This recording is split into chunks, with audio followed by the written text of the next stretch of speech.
In today's video, I'm going to teach you how to add a team in Freshdesk, agent groups. We'll walk through creating a dedicated agent group so tickets can be routed to the right people, with clear working hours and notifications.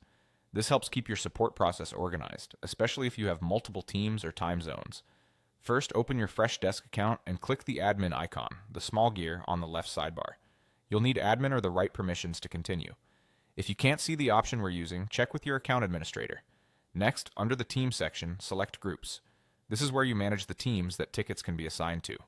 Groups help define responsibility areas, simplify assignment rules, and improve reports by showing who handled what. Click the New Group button at the top right to create a new team.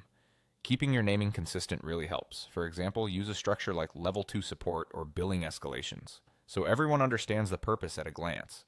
Enter the group name and add a short, clear description. The description should explain what the team handles, such as manages complex technical escalations or handles subscription and invoicing questions.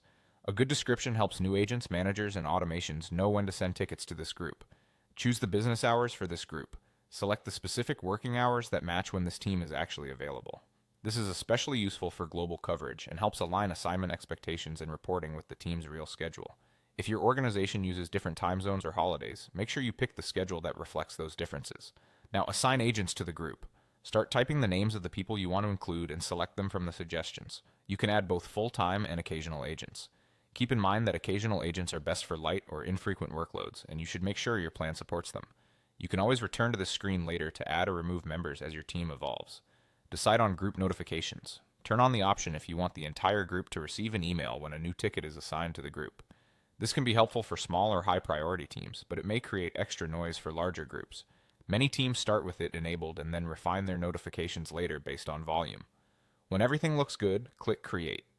Your new team is now ready to be used in assignments, views, and workflows, and you can edit its details anytime as your support needs change.